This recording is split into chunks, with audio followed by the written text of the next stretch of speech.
citizenship has been settled law for over a century, which of course means Congress and the courts are about to pick up this fight again. Welcome back to Beyond the Bill Number, the podcast where we go past the headline, past the talking points, and straight into the fine print of the U.S. legislation. I'm Sarah. And I'm Stephen, and today we're tackling a topic that somehow manages to be very old, very constitutional, and very 2026 all at the same time.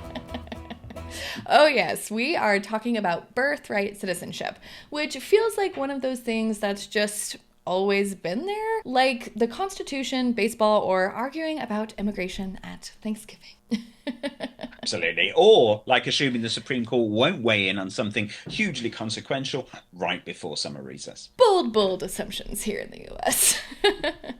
Indeed. So before we jump off here, let's take our magnifying glass over there to the UK and talk about UK birthright citizenship.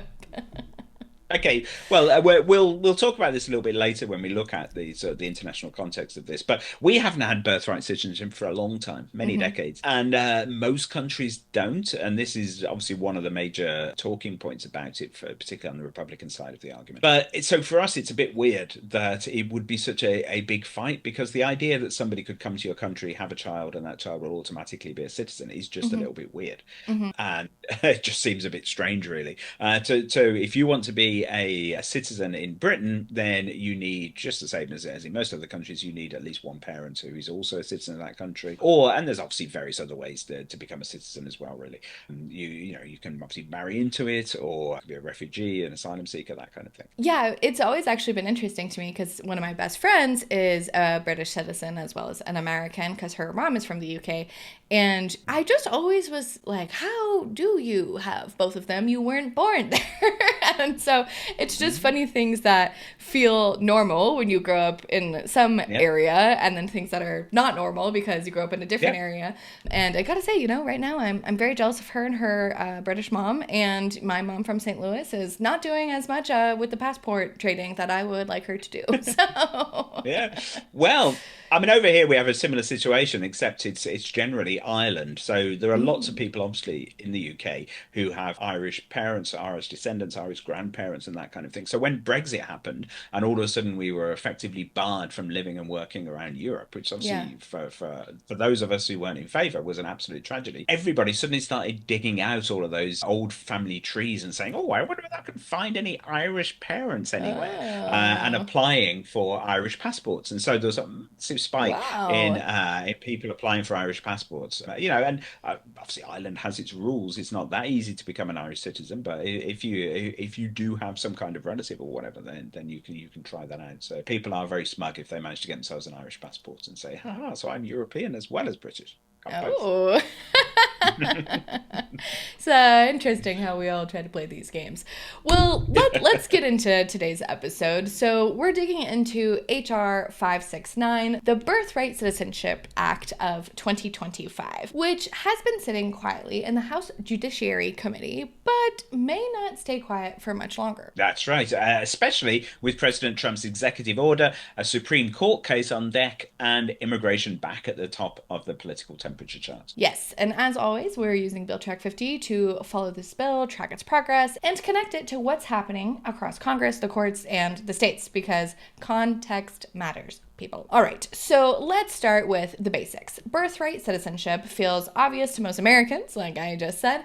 If you're born here, you are a citizen, you get to be here. But that's actually a very specific legal choice that we've made. It's not just the vibe. Exactly. And again, Americans tend to think that this is like some inalienable right. It's like the right to life, liberty, and the pursuit of happiness or whatever. We have very few ones over here, okay? We need to hang on to what we got. Yeah. It's true, but you see these kind of things and say this should be a right. Well, it's just not everywhere, and it hasn't been in the US for that long, actually. Modern birthright citizenship comes from the Citizenship Clause of the 14th Amendment. So that's the 14th. That's quite a long way down that list of amendments. And it was ratified in 1868, right after the Civil War. And that timing is everything. Because that wasn't abstract theory. This was Congress responding to a very real, very ugly Supreme Court decision back then. Yes, that's right. The notorious Dred Scott v. Sanford Mm. decision in 1857. It held that black Americans descended from enslaved people could never be citizens. Yeah. The 14th Amendment was designed to make sure that could never happen again, regardless of who was in power. Well, there's always some gross stuff back in this US history. But that is also where this famous language comes in.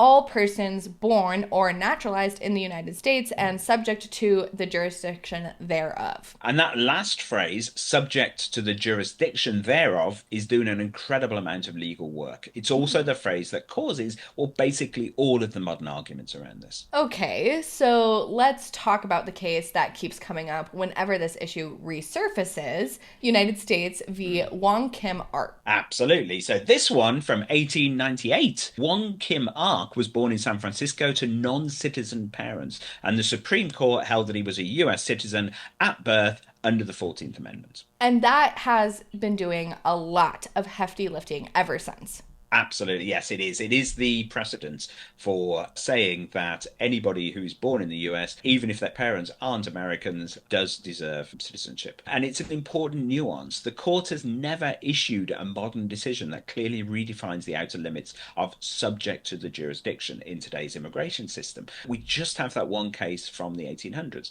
And that legal gap is why bills like HR 569 just keep coming back. So this isn't settled law in a way that people sometimes assume it is. No, no, and you hear this quite a lot in America. Everyone goes, "Oh, it's ridiculous that anyone's challenging this." Of course, the Supreme Court is automatically just going to say that it's fine, the birthright citizenship is fine, but it's not. That's Mm-hmm. settled. It's settled-ish, but it's not exhaustively defined. And when something matters this much, that ambiguity can become an invitation to actually trying to overturn it. All right, so let's get into the bill itself. What does HR 569 actually propose? Well, HR 569 then amends Section 301 of the Immigration and Nationality Act, which governs citizenship at birth.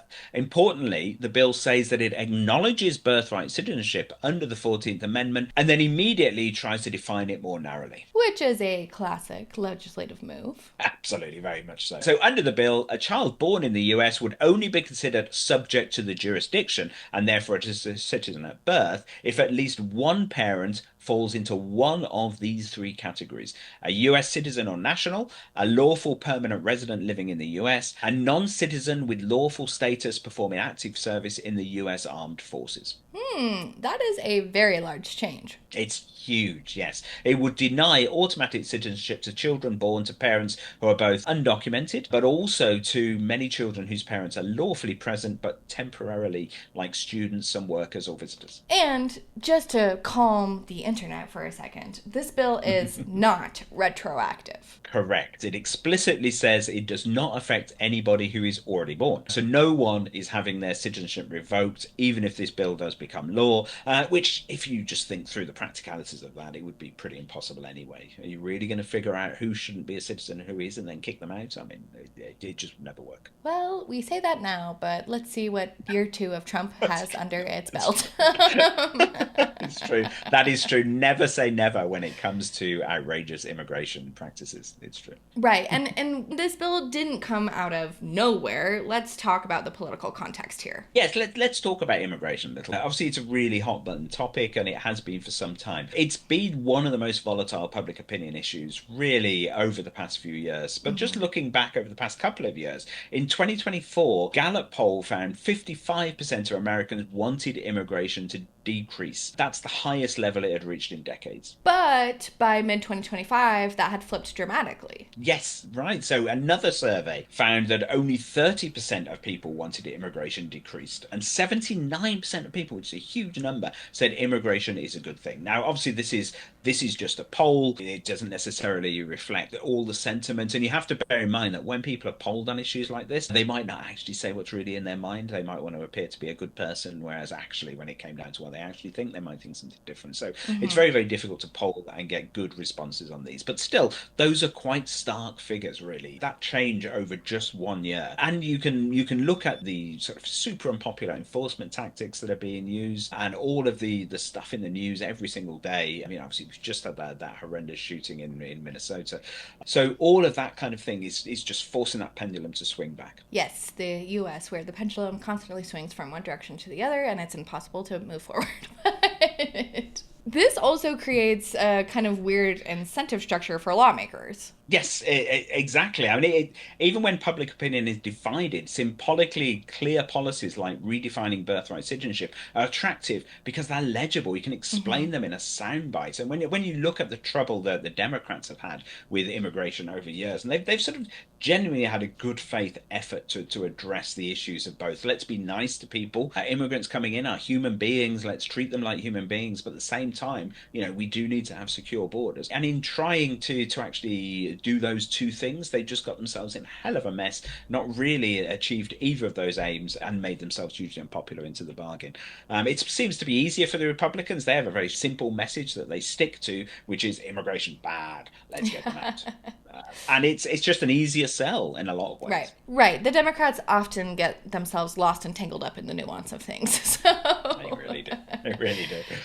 okay, so what do supporters of HR 569 argue? Well, they frame the current system as a loophole. Representative Brian Babin, the sponsor, argues that automatic citizenship encourages illegal immigration and birth tourism, and that citizenship should reflect a durable legal connection to the country that you're living in. Right, and this birth citizen topic is kind of a funny one because it's like to the entire issue of immigration. If people wanted to stay in their home countries and maybe we propped those up, then maybe we wouldn't have birth tourism and things like that. Yep. But we can't think about those nuances, okay? It's immigration bad.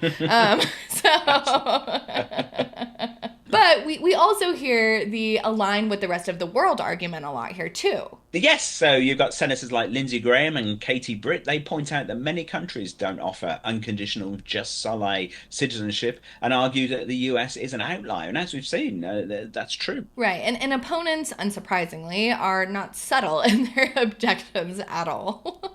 No, they're not really. The core argument is a constitutional one, of course. Congress cannot narrow a constitutional guarantee by statute. If the 14th Amendment sets the rule, redefining it legislatively just doesn't work. And then there's the practical side of all of this. Yeah, which is a big one. If a child is born in the US but not recognized as a citizen, states still have to decide what documents do they get, what benefits apply, how does this affect schools, healthcare, IDs, and so on. I mean, for me, this is a much weaker argument because you can just say, well, every other country does it, so Yeah. just figure it out, right? Put a system in place, and then you'll be all right. Yeah, and states have actually raised those concerns in litigation over Trump's executive orders. Yes, exactly. And Bill Track 50's new executive order tracking tool makes it really easy to see how those arguments are evolving in real time. All right, so let's zoom out. How unusual is this U.S. approach globally? Well, the US is one of about 30 countries that offer broad birthright citizenship, mostly for some reason, I don't really understand, in the Americas. So you've got Canada and Mexico in that group, a few other South American nations as well. Maybe it's the American dream across the continents. Yeah. But many peer countries have moved away from it. Yes, so as I've already mentioned, the UK ended it decades ago. Ireland amended its constitution in 2004. Germany and New Zealand use conditional systems. So lots and lots of countries like that have sort of moved away from it as immigration has become more of a hot button topic, really. Supporters say that proves reform is reasonable. Opponents, though, I think make quite a strong argument, which is that doesn't matter because those countries are different from the US. The US has this constitution. This idea that anyone can become an American is sort of baked into the national character and the sort of constitutional form of government. It's not just about policies and laws. Yeah, it's interesting having this discussion because I'm feeling internally that I really do feel like this is something that has, just led to so much of what America is. And just thinking about what America would be as a nation without this is kind of crazy. Just, part of our DNA. But this really does just come down to one question. Can Congress define subject to the jurisdiction thereof? Yes, and that's the whole ballgame, really. If the Supreme Court reads that phrase broadly, HR 569 is dead on arrival. If the court reads it narrowly, Congress suddenly has room to legislate. And that brings us to this executive order. Yes, that's right. So you got President Trump's Executive Order 14160. Look it up on Birthright 50. It directs agencies not to recognize citizenship for certain US born children based on parental status. The courts immediately blocked it, of course, saying that it likely violates the 14th Amendment. Yes, I remember seeing that in the news. But the Supreme Court agreed to hear Barbara versus Trump. Yes, that's right. And arguments are expected in the spring of 2026 with a decision by early summer. That ruling will matter more than anything that happens in the House Judiciary Committee. All right, so we're gearing up for a big year over here. So, Solid. where does that leave HR 569? Well, as a standalone bill, its odds are very, very long, obviously, particularly with all the legal obstacles. But as a signal, it's incredibly important. The Supreme Court's ruling will determine whether this debate can ever happen legislatively or whether it requires a constitutional amendment, which is obviously highly unlikely to ever happen. All right, well, either way, birthright citizenship and the debate around it is not going away as an issue. No, no, it's not. It's about law, identity, and politics all rolled into one, which is why it keeps coming back. Lie identity politics.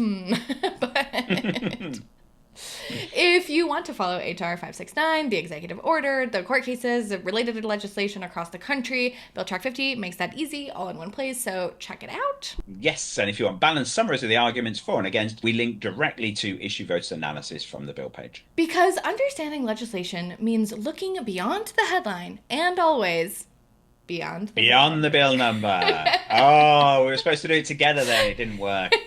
Never mind.